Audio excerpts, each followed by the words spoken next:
Hello guys, welcome to 90-day fiancé highlights and news.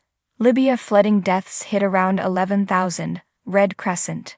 This is where we will end our live coverage of the Libya floods for today. You can keep across our coverage here. Survivors shared harrowing tales of survival, such as the man who clung to power lines to save himself from being swept away by the torrent showed the devastated city of Derna before and after Storm Daniel made landfall. And this story explores the impacts of the political turmoil in Libya, including accusations Derna had been neglected for years.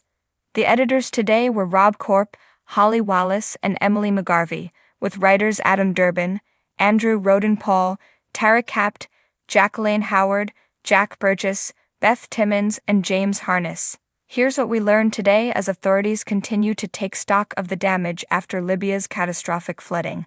Around 11,000 people are believed to have died, according to the Red Crescent, though Derna Mayor Abdulmenem Al-Ghathi fears that up to 20,000 people perished in the port city alone.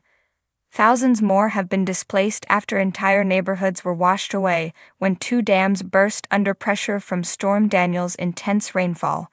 Most human casualties could have been avoided if authorities had issued appropriate warnings and undertaken evacuations, the UN's World Meteorological Organization has said. The UN has also warned that disease from contaminated water is the next threat for people affected by the disaster. Politicians from both sides of the divided country are calling for an investigation, including Gouma El Gamadi, who blamed the crisis on failure of the state, weak mechanisms, weak governments, weak institutions.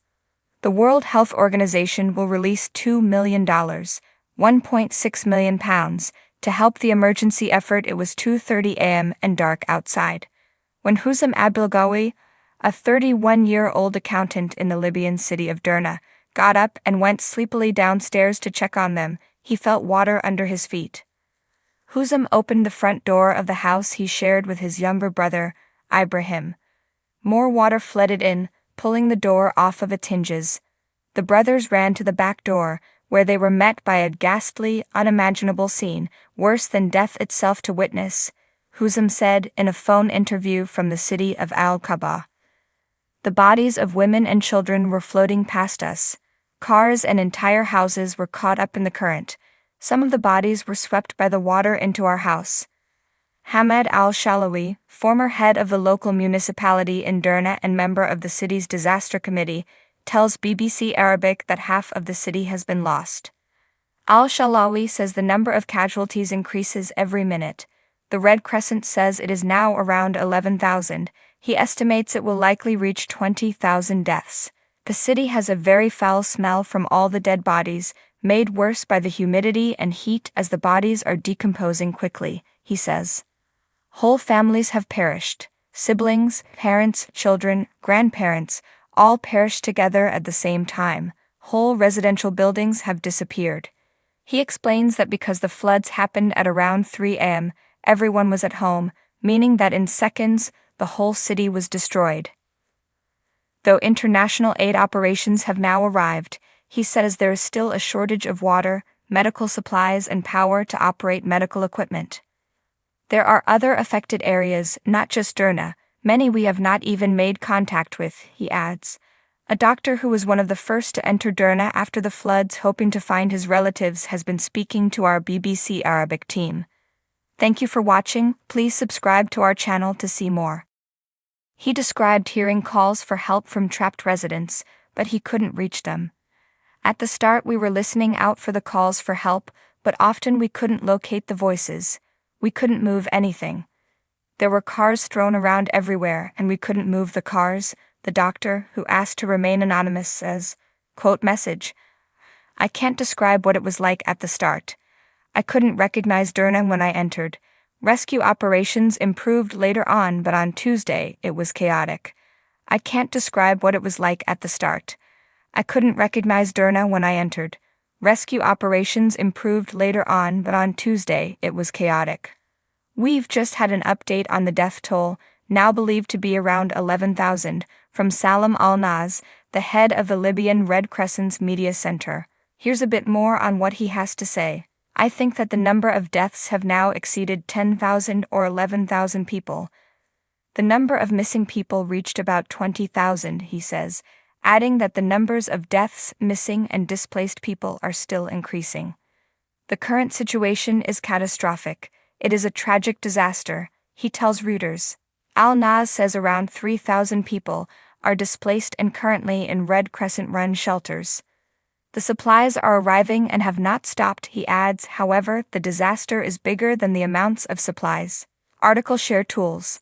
Recovery efforts are underway in Derna as teams clamber over debris to reach homes that were inundated by the flood. There are now growing calls in Libya for an urgent inquiry into the catastrophic flooding of Derna that has killed thousands of people. Politicians from both sides of the divided country have been calling on the Attorney General to open an investigation, including Gouma El Ghamidi, a Libyan politician who we heard from a little earlier. El Ghamidi says investigators should look into what information was distributed to the population in the lead-up to the floods. He tells the BDC people in the flood zone should have been evacuated, but on the contrary they were told to stay put and stay inside their houses and not go out. We've received these pictures taken inside a school in Derna. The powerful tsunami of floodwater damaged the building and left a thick layer of mud and debris across the floor. The name and exact location of the school is not known. The World Health Organization is adding its voice to the international response, saying it will release $2 million, £1.6 million, from its contingency fund to support the emergency effort in Libya. The organization's chief, Dr. Tedros Adhanom Ghebreyesus, also revealed that 28 metric tons of trauma, surgical, and emergency supplies are due to arrive tomorrow from our logistics hub in Dubai. The WHO has now activated its network of emergency medical teams, he adds.